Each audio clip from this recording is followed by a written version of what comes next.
for your host. Keep it going for yourself. Happy Wednesday. You guys are pretty confused about what I look like. My mom tells me I'm handsome, but my 2-year-old niece says I look like an owl. Yeah, I think it's pretty obvious who's more likely to be telling the truth in that scenario, right? It's cool though, there's handsome owls, right? They fly about at night, they see your soul.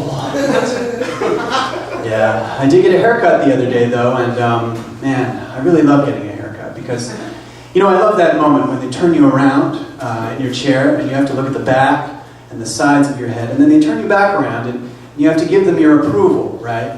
Well, that's when I like to take a moment to have a private moment with myself. I look myself square in the eyes in the mirror, and I say, things are going to be different this time. We're going to turn this around. Next haircut, I'm in this chair, things are going to be different. New haircut, new life. That's what I say. Oh, man. We ended up chatting about the weather, the barber and I, because we really, didn't have anything else to talk about, right? And it's kind of awkward, and I think it's just remarkable how people across the world, they have the weather as this like backup conversation that they can just dip into whenever they don't know what to say. People of all stripes, unless of course you're a weather reporter. That's got to be rough, right? Like imagine you're a weatherman and you've been working hard on the weather all day, and there you are in a break room and your coworker comes in and goes, "Oh, it looks like rain today," and you're like, "Shut the fuck up." God, can I not just be a person? Can I not just have a coffee? Do you have to come at me with your plebeian perceptions of precipitation? God, man. Which then begs the question, right? Like, what is the backup conversation for weather reporters? I think it's obviously haircuts, right? It's two weather people that don't know what to say to each other at some party. They're like, it's a lot of taper fades out today, right? It's not too many buzz cuts. A lot of buzz cuts yesterday. Vintage curls. Anyway. Human beings are the only animals in existence that give up. They quit, they give up, and I can relate to this. A lot of my artist friends, we go through rough periods, where we talk about giving it all up, like, oh, I don't know if I can do this anymore, I've never seen a dog roll over and go, screw it. You know what, man, I don't know what I'm doing, I think I'm just going to go to graduate school. What was I thinking getting this undergraduate degree in comparative literature? Useless! Animals are being used in therapy a ton, which is fantastic because the results coming back are very, very successful. And this is very good for all people except for psychologists and therapists, I think. It's got to be rough, right? You train and go to school your whole life, and then you wake up one day and some donkey is just a prodigy in your field. Some miniature horse is killing it, and what do? And then, conversely, right, like that's rough for the donkey, too, right? Like there you are, you're a work animal. You've been penned in your whole life, subjugated to the human race. They eat your friends. And then one of these bozos comes up to you one day and says, you have to cure autism. That's not cool at all. Yeah, it's just awful, awful, awful.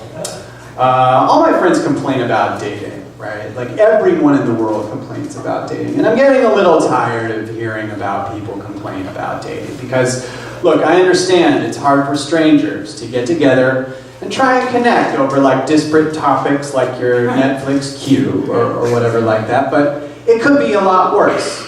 Like just be thankful you're not an astronaut. Okay, can you imagine how hard it would be to date some stranger if you're an astronaut? There you are on a date with someone and your date says to you, "Oh, have you seen this really great documentary? It's called BBC Planet Earth." And you're like, "Yeah, I have seen Planet Earth from space." From a space station. "Oh, I'm sorry, I'm a space person and I'm coming off like a jerk. I didn't mean to do that. Tell me again what you do, that sounds really interesting. You work for a startup that connects new homeowners with independent boutique interior design firms. That sounds fascinating. That sounds just like this nebula that I flew by." Wow. No, I'm a single dude. I'm single. I just celebrated my 1-year anniversary of being single. Yeah, 1 year. Yeah, I'm sure. Yeah.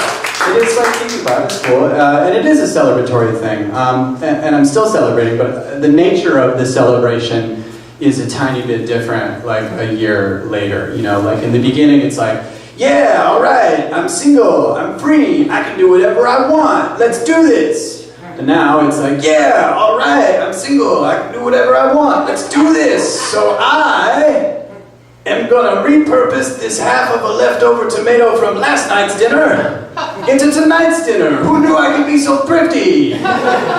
Yeah. No, I was in a relationship for a very long time, and I was the rock of that relationship. People talk about like rocks in relationships. That was definitely me. And you know, it took a lot out of me, and I don't think I can do it going forward. Like, I think, you know, in the next relationship, I can't be someone's rock, but I could definitely be someone's drywall. Like, you know, I'm very thin, right, but there's a layer here that looks like fairly stable, but upon closer examination, if you get to know me, what you'll find is I'm mostly hollow inside. And there's patches of stuff going on here. I don't even know what, like actual poison, maybe. You can get cancer if you live with me, is what I'm saying. And if there's going to be any screwing going on here, it's going to be complicated. I have intimacy issues.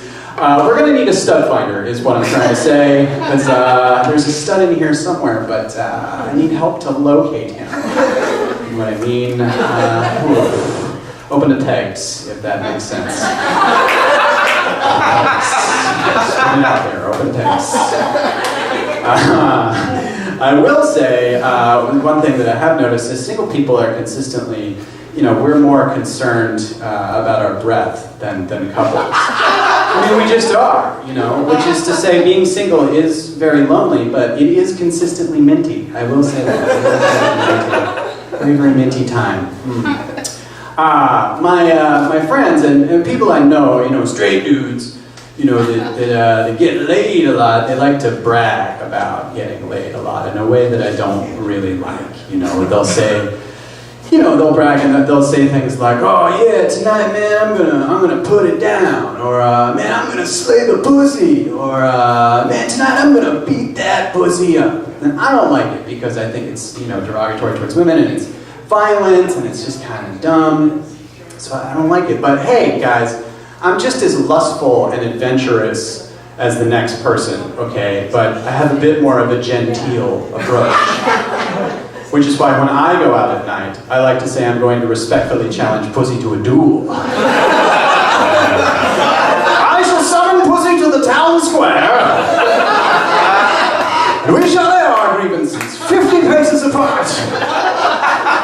At dusk, our families will be there.